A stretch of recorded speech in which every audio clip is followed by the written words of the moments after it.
पूर्व मुख्यमंत्री जीतन राम मांझी ने एक बार फिर शराबबंदी में ढील देने की मांग की। जीतन राम मांझी ने इस बार ये बात तब कही जब सीएम नीतीश कुमार के साथ कई मंत्री उनकी लिट्टी पार्टी में पहुंचे थे। कभी थोड़ी थोड़ी पीने की छूट देने की मांग करने वाले जीतन राम इस बार गुजरात मॉडल का हवाला दे रहे हैं। मांझी ने कहा कि जिस तरह गुजरात में परमिट के साथ शराब मिलती है, उसी तरह बिहार में भी परमिट के साथ शराब मिलनी चाहिए। परिवर्तन में समीक्षा की बात हम कहा करते हैं। समीक्षा हो, जैसे आज गुजरात मॉडल है ना, गुजरात में भी तो है शराबबंदी, तो वहाँ इस प्रकार की बातें तो नहीं हो पा रही है। सब जगह लिमिट है, कहीं ज़रूरत है तो उसको शराब मिल जाता है बाज़ाब्ता परमिट के साथ। तो उसी तरह से यहाँ भी हो, और ऐसे करने में होता है कि लोग आनंद फानन में शराब बनाता है और विषैली शराब बन जाती है, जिससे लोग पी करके मर जाता है। अगर चाह रहे कि परमिट के साथ यहाँ मिल, हाँ, परमिट के साथ हो, जिससे गुजरात मॉडल, हाँ गुजरात मॉडल में जैसे चलता है उस तरह से शुरू करें। जीतन राम मांझी के बयान पर बीजेपी ने चुटकी ली। कांग्रेस ने कहा शराबबंदी मतलब शराब बंद। पूर्व मुख्यमंत्री श्री जीतन राम मांझी जो महागठबंधन के सदस्य हैं, उन्होंने भी आज कहा कि गुजरात मॉडल शराबबंदी बिहार में लागू हो। उन्होंने भी गुजरात के मॉडल को मानते हैं, लेकिन माननीय मुख्यमंत्री जी अपने जिद्दी स्वभाव के चलते जनता का हित नहीं, उनका खुद का हित जिसमें हो उसमें वो चलते हैं। जीतन राम मांझी जी की क्या मांग है, ये उनकी अपनी मांग है, सरकार से वो जाने। कौन सा मॉडल है शराबबंदी का? शराबबंदी का एक ही मॉडल है, शराब बंद। इसके अलावा कोई मॉडल होता है बंदी का? क्या मतलब शराब पीते भी रहे, शराब बेचते भी रहे और शराबबंदी का मॉडल भी कहते रहे? ये संभव नहीं है। शराबबंदी का मतलब है शराबबंदी। एक तरफ पुलिस और आबकारी विभाग अवैध शराब के अड्डों पर छापेमारी कर रहा है, दूसरी तरफ शराब से मौत की घटनाएं थमने का नाम नहीं ले रही हैं।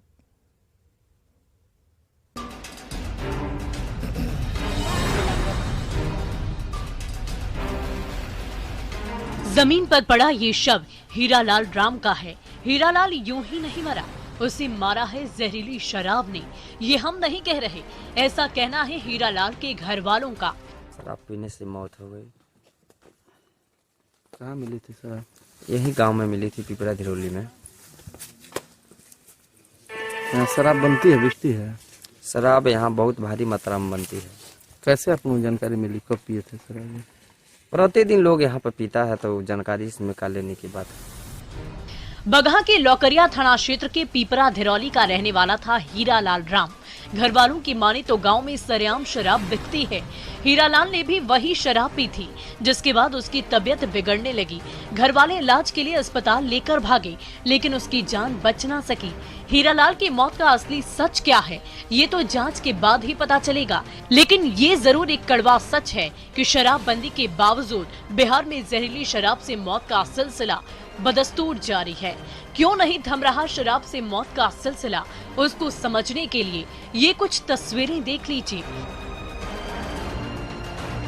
शराब के खिलाफ अभियान लखीसराय, मधुबनी और वैशाली जिले में चलाई गई और इन तीनों जगहों पर अवैध देसी शराब की बड़ी बड़ी खेप पकड़ी गई। लखीसराय में पुलिस ने नीमा गांव के बाहरी इलाके में छापेमारी की और 2000 लीटर से ज्यादा जावा महुआ और देसी शराब को नष्ट किया। साथ में शराब के एक धंधेबाज को गिरफ्तार भी किया। मधुबनी में भी नए साल के पहले पुलिस ने शराब तस्करों का मंसूबा विफल कर दिया।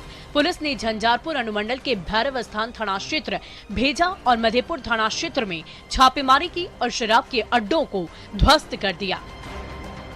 शराब की बड़ी खेप वैशाली में भी मिली। उत्पाद विभाग की कार्रवाई में 2 दिनों के अंदर देशी शराब की 31 भट्टियां ध्वस्त की गई। करीब 32,000 किलो अर्धनिर्मित शराब और 600 लीटर से अधिक तैयार शराब को मौके पर ही नष्ट किया गया। जब तक बिहार में शराब मिलने का सिलसिला नहीं थमता, तब तक शराब से मौतों का सिलसिला यूं ही चलता रहेगा। Bureau report, news 18।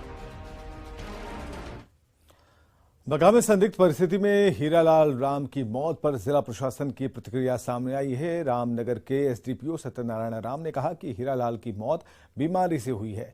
घर वालों ने उनके सामने बीमारी से ही मौत की बात बताई है। बयान लिया गया, उसकी वीडियोग्राफी भी की गई, उसकी पत्नी का भी बयान लेकर वीडियोग्राफी किया गया है। उन लोगों के द्वारा बताया गया कि पहले से बीमार थे। कल सुबह में ज़्यादा तबीयत खराब हुई थी, स्थानीय स्तर पर इलाज हुई थी और इलाज के लिए बगहान मंडलीय अस्पताल ले जा रहे थे। शाम में करीब 7:30 बजे करीब रास्ते में उसकी मृत्यु हो गई थी। चिकित्सक द्वारा भी उसे मृत घोषित कर दिया गया। इन लोगों का कहना है कि स्वाभाविक मृत्यु हुई है, शराब पीने से उसकी मृत्यु नहीं हुई है।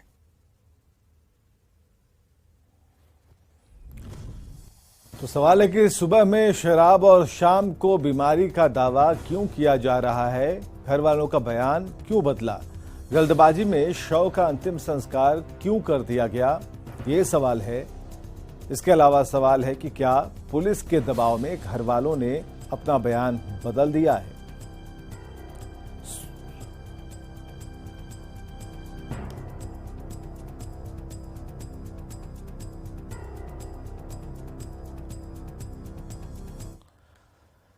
नवादा से बड़ी खबर है। शिकंजे में अंतर्राज्यीय चोर गिरोह। जी हां, तकिया इलाके से इस गिरोह की गिरफ्तारी हुई है। गैंग के कई सदस्य हिरासत में लिए गए हैं। हथियार और जिंदा कारतूस बरामद किया गया है।